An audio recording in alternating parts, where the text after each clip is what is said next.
वालेकुम students, question number 2 exercise 1.4 first year mathematics का हम लोग सॉल्व कर रहे हैं। ये पोलर फॉर्म हमारे पास गिवन है, हम लोगों ने इसको रेक्टेंगुलर फॉर्म मतलब a प्लस बी आयोटा की फॉर्म में इसको शिफ्ट करना है। ठीक हो गया। अब हम लोगों ने क्वेश्चन नंबर 1 में सीखा था कि कैसे हम लोगों ने वो मैग्नीट्यूड के जरिए हम लोगों ने वैल्यू को फाइंड आउट किया, मतलब हम लोगों ने वो फॉर्मूला अप्लाई किया था r cos theta plus i sin theta. हम लोग किस फॉर्म के अंदर, पोलर फॉर्म के अंदर आए थे। ठीक है, ये पोलर फॉर्म हो गया जिसमें cos वगैरह वगैरह आ जाएगा। अब इसके अंदर सिंपल आप लोगों ने सिंप्लीफिकेशन कर देनी। ठीक है, सिंप्लीफिकेशन कैसे करनी है। cos पाई बाई 6 किसके बराबर है, आप कैलकुलेटर उठाओ, कैलकुलेटर पे लिखो cos पाई बाई 6, आपके पास आंसर आ जाएगा अंडर रूट 3 डिवाइडेड बाई 2। ठीक हो गया, ये आपके पास आंसर आ जाएगा plus iota as it is, और साइन पाई बाई 6 के लिए आपके पास आंसर आ जाएगा 1/2। ठीक हो गया, ये कैलकुलेटर का काम है। इसी तरह cos पाई बाई 3 आपके पास आ जाएगा 1/2 plus iota sine pi by 3 आपके पास आ जाएगा अंडर रूट 3/2। ठीक हो गया, ये चीज आ गई। अब आपने सिंपल क्या करना, इनकी मल्टीप्लीकेशन आपस में कर देनी है। ठीक हो गया, फैक्टर मल्टीप्लीकेशन, अंडर रूट 3/2 को हम लोगों ने मल्टीप्लाई कर देना है 1/2 प्लस आई अंडर रूट 3/2 फैक्टर से, इस पूरे से, प्लस आई मतलब इस फैक्टर को मल्टीप्लाई करना है हम लोगों ने 1/2 प्लस अंडर रूट 3/2 आई, ये आ गया।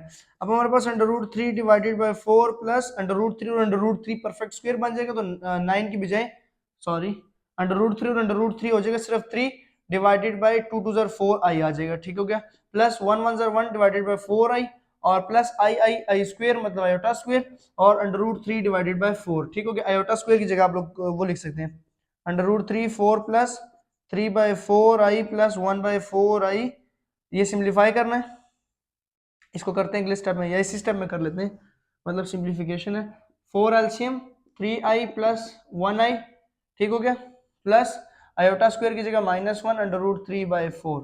ठीक है, ये देखिएगा जी, under root 3/4 plus 4i divided by 4 हो जाएगा, 3 plus 1 4 minus under root 3/4, -3/4 plus 3/4 cut गया, सिर्फ 4i डिवाइडेड बाई 4, तो 4 और 4 कट गया, सिर्फ i इसका आंसर आ गया। तो इसको आप लिख सकते हैं 0 प्लस आई, तो ये स्टैंडर्ड फॉर्म आ गया। 0 प्लस आई का मतलब क्या है कि वो स्टैंडर्ड फॉर्म बनाना। यहाँ पे वो जो पिछले क्वेश्चन में प्रॉपर्टी नहीं लगाई थी क्वेश्चन नंबर 1 के अंदर, वो प्रॉपर्टी अप्लाई कर देनी। क्वेश्चन नंबर 2 को सॉल्व करने से पहले आप लोगों ने क्या करना है, यहाँ पे एक प्रॉपर्टी याद रखनी है। क्या याद रखनी है, प्रॉपर्टी। ठीक हो गया, रियल स्टेट वाली प्रॉपर्टी नहीं, बल्कि इसकी अपनी प्रॉपर्टीज। हम ये समझते हैं कि हम ये समझते नहीं, हम ये कहते हैं कि जो हमारे पास cos r1 मतलब यहाँ पे कोई r1 है और cos थीटा है और प्लस i sin थीटा है, और उसकी डिवाइड में भी यही चीज है, r2 है वहां पे और cos थीटा है और प्लस i sin थीटा है।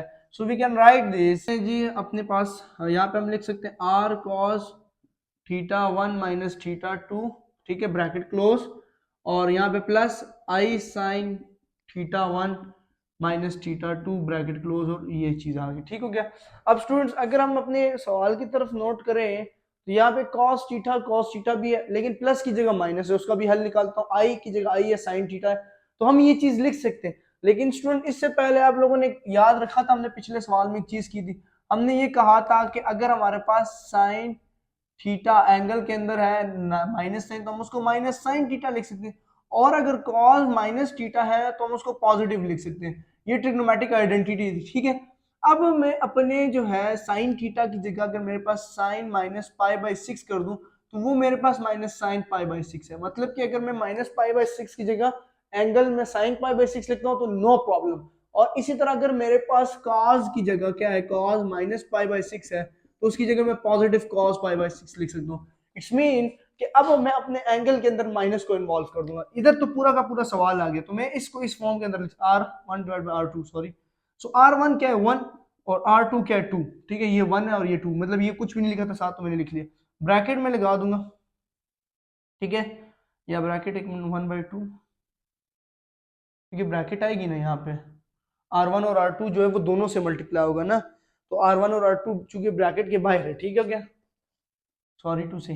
ठीक है, सो यहाँ पे आ जाएगा जी bracket cos theta 1। So theta 1 हमारे पास पाई बाई 6 की जगह क्या यूज करूंगा, माइनस पाई बाई 6। ठीक है, और थीटा 2, अब ये इसको प्लस ही रहने दो, क्योंकि इसमें कोई माइनस का कॉन्सेप्ट ही नहीं, ये प्लस है तो यहाँ पे भी प्लस है।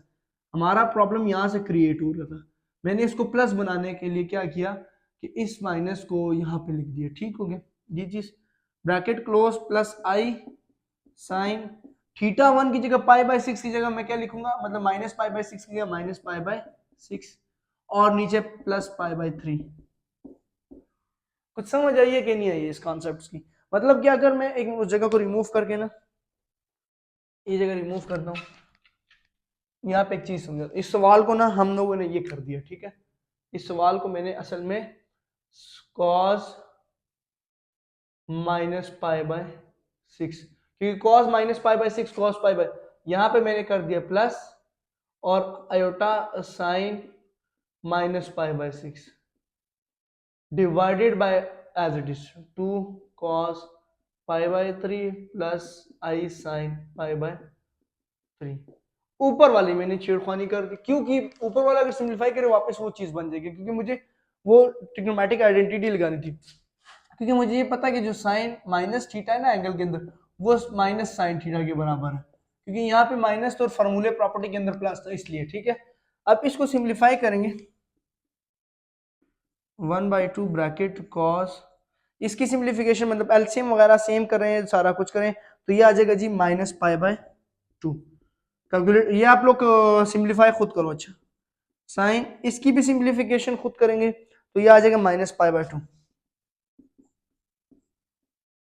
ठीक है ये चीज। अब आपके पास इसके जरिए आप कैलकुलेटर से वैल्यू निकाल सकते हो। सो कैलकुलेटर से वैल्यू निकालने के लिए आपके पास आंसर आ जाएगा cos minus pi bye 2 zero के बराबर, और साइन माइनस पाई बाय 2 जो है वो -1 के बराबर, तो -1 आयोटा माइनस आयोटा। तो अगर हम इसको आंसर में लिखें तो हमारे पास आंसर आ जाएगा -1/2 आयोटा इसका। तो ये इसका सोल्यूशन सेट। बस थोड़ी बहुत ये दिमाग की गेम है और कुछ भी नहीं है, ठीक है। और ये उंगलियां मेरी खराब हुई इसलिए थोड़ा सा दर्द करते लिखने नहीं होता, ठीक है। सो नेक्स्ट वीडियो तक के लिए मोहम्मद फैजान को दीजिए इजाजत। दुआ में याद रखिए अपना ख्याल, अल्लाह हाफिज।